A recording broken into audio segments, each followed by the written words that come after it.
This is it! Mabuhay mga ka-SeedWorks! Nandito tayo ngayon sa napakagandang The Farm Villa dito sa Los Baños, Laguna!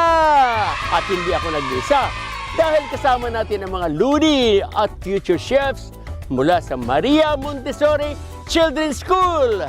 Ping, ping, ping! Woo! Hello, hello, hello, hello. Tingnan nyo ang mga Prolifica F1 Hybrid Eggplant. Napakarami, napakakintab at alam nyo ba? Kaya prolifica dahil hitik na hitik ito sa bunga. Swak na swak sa ating mga magsasaka, di ba? Opo. Chef, ang ganda po ng kulay. Purple na purple. Wow! Kaya nga mga lodi, bago tayo magluto, i-follow muna kami sa Facebook page na SeedWorks Philippines Incorporated para sa mga agri-tips. Tara na! Sa kusina! Woo! Let's go, let's go, let's go! Alright, good afternoon everyone. How are you? Yes, good, my goodness. I am very happy. I am very happy to see you, each and every one of you from Montessori. Welcome back, yes, welcome back. Andito na tayo sa ating kusina kay Ma'am Bob's Kitchen. Wow, it's a very nice kitchen. As you can see naman, ang ganda naman. I want to work here. Ma'am, I have to apply, okay? Alright, dito pa rin tayo sa Farm Villa dito sa Los Baños, Laguna. At ang ating first dish, ang ating gagawin ay ang Prolifica Eggplant Rebosado. Alright, so this is good for 50 person. I need volunteer from you guys, from Montessori School. Who will be the one to come with me? Chef, this way. Hi, Ella. Yeah, how are you? Okay. Good. I will show you first how to cut the eggplant. Our Prolifica eggplant of SeedWorks Philippines.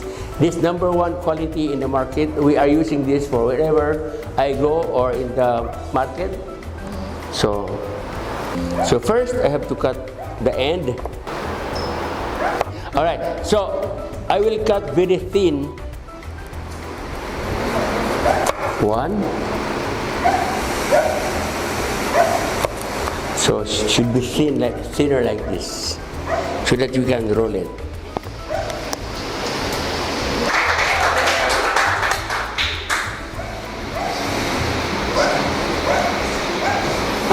Good.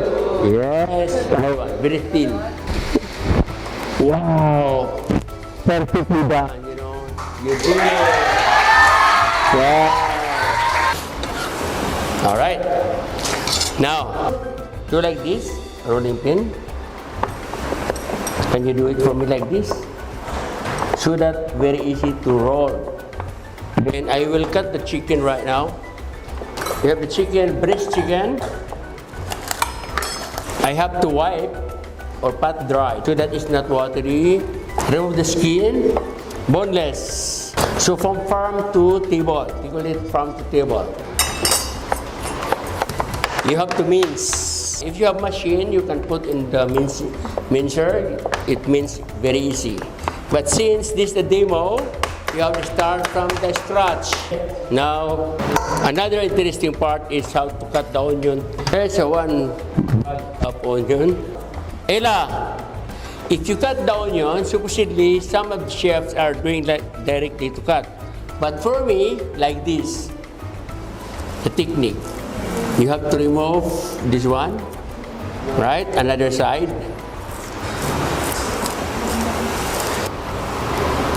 Oh, that's good. I like it. You know, they are very good students. Yeah. Wow. Steel sharpener.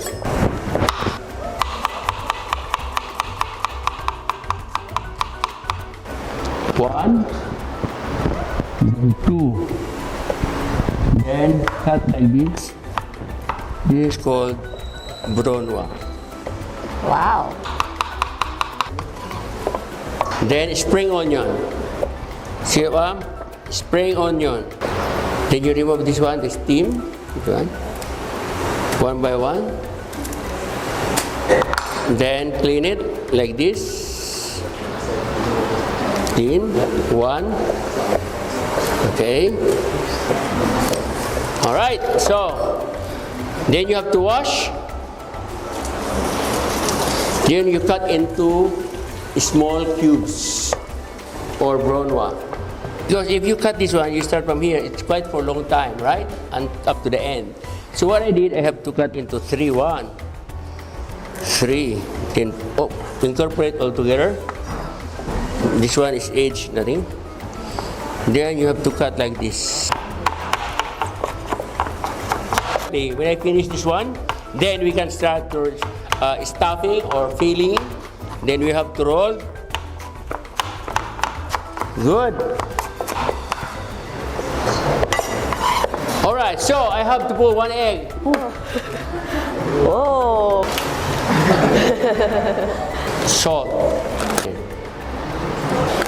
I should use that more. Yeah, 3 teaspoons. Then you have to mix this one.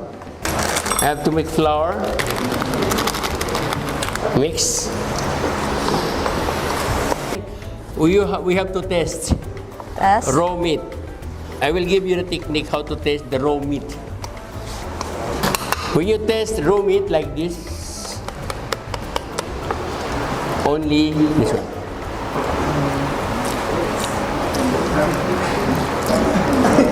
Okay, salt is okay. Salt is okay. Will you try? Yes. Oh. Just like that. If it's salty or not. Yeah. I do this, and then Just touch your tongue.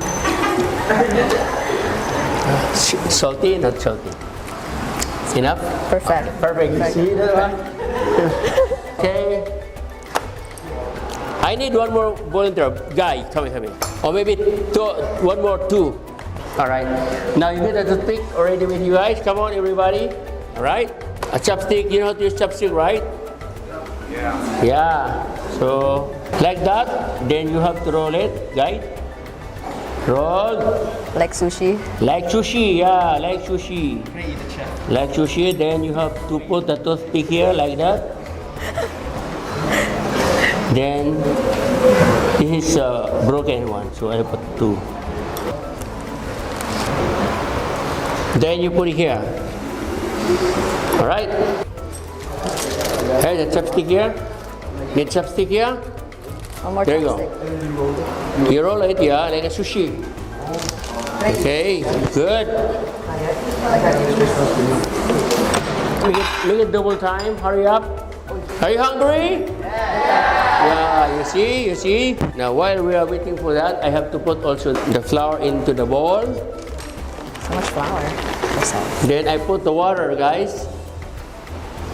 It's a good teamwork right now. We have to fry it.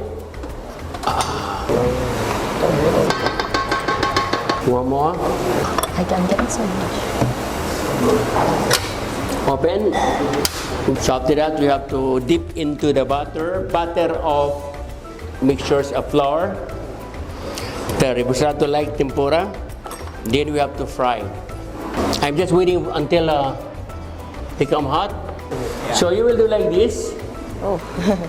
Then we have a wire waste, right? Then you have to place it there. Do like this. Put it. Right out. Yeah, dip slowly, then put slowly.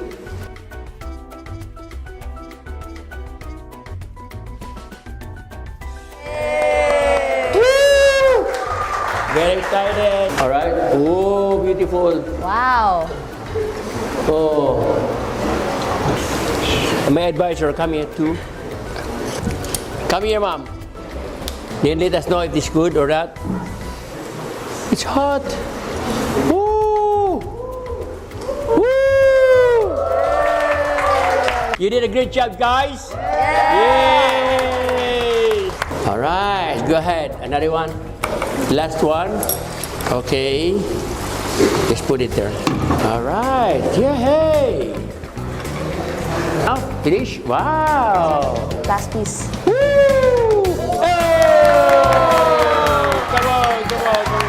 Alright, so ready natin tikman ang ating Prolifica, yung ating Eggplant Rebosado with Prolifica, the hybrid of SeedWorks Philippines Incorporated. Game on time now. Ping, ping, ping! 1, 2, 3, go! So how is it? Good. Sarap. Fantastic. Oh, thank you, hands. Great, guys. Okay, para sa iba pang recipe at agri-tips, huwag kalimutang i-follow kami sa aming Facebook page, SeedWorks Philippines Incorporated. At para mapanood ninyo episode Cooking Hacks, i-subscribe na aming YouTube channel, ang SeedWorks Info Center. I-click notification bell para laging updated ka. Muli, ako pa inyong Lodi, Chef Boy Logro sa SeedWorks. Panalo ang bawat loto. Ping, ping, ping! Yum, yum, yum!